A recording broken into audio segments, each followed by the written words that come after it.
It's time for Momentum Masterclass. It's time to join Gary Gold with Momentum Masterclass.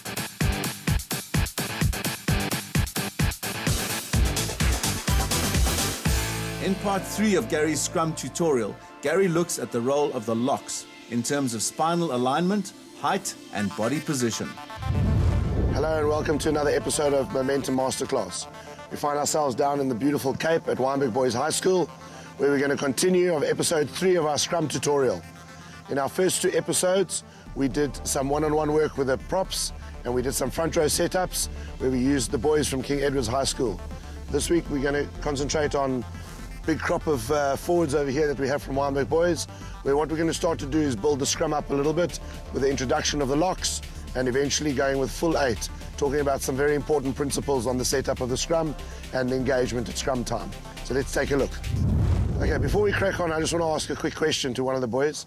You're a hooker, aren't you? Sir. Why don't you tell me what do you think is the most important thing about your locks when you're going down at scrum time? I think the locks need to help stabilize the scrum. And obviously for the engagement, they're the force behind the engagement. Obviously for you as a hooker, you get to feel both props on either side and you get to feel the locks behind you. So it's very important that as a unit you guys are working together, am I correct? Yes, sir.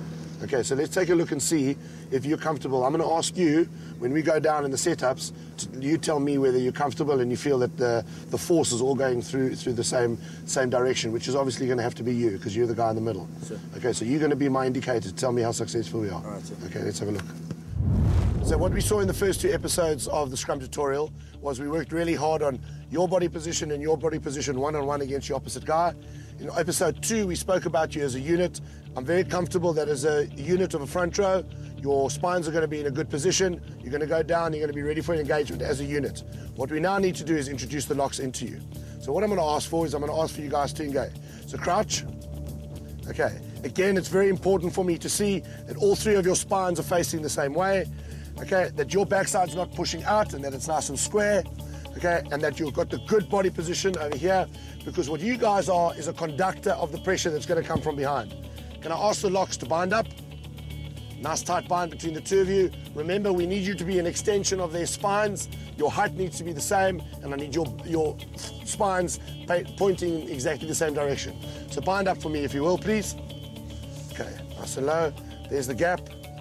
Let's take a look at a couple of fundamentals that are vitally important for the scrum to be a success. What we need to see over here is that all 5 of our spines are pointing exactly in the same direction.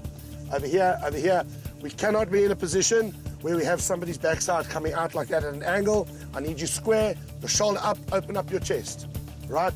Open up your chest over here, and nice and square, that our height is the same over here, and obviously when the locks come up, that everybody's at the same position. The other thing that's very important as well is not only do we need our spines in line from behind, but we need to make sure that the force is all going through on exactly the same parameter. So he needs to get his shoulders just underneath the cheeks over here, his shoulders just underneath the cheeks in the gap over here, and that when they do extend and put the pressure through, that the force all goes through the same plane over here, like this.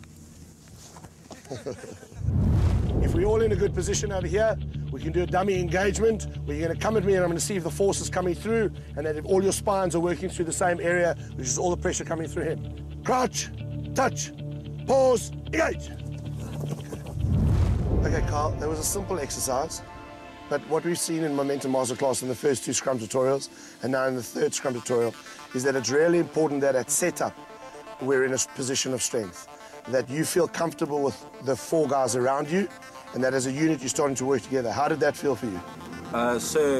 With the locks and new binding techniques, I feel that the scrum has a lot more stability, and before they engage, you can actually feel that the locks have you. Okay, how did you feel basically underneath your bum, above your legs, where you could feel the 2 shoulders of the locks, obviously, and you can feel your props in your hands? Did you feel that they were all working nicely as a unit? Yes, so the locks were pretty much even on both my bum cheeks, and yeah, it just all felt as one big unit. That's important because obviously that's where the pressure comes from. So if they're uneven over there, or the one guy's too low, the other one's too high, sometimes what happens is the locks are tired and they slip up onto your back.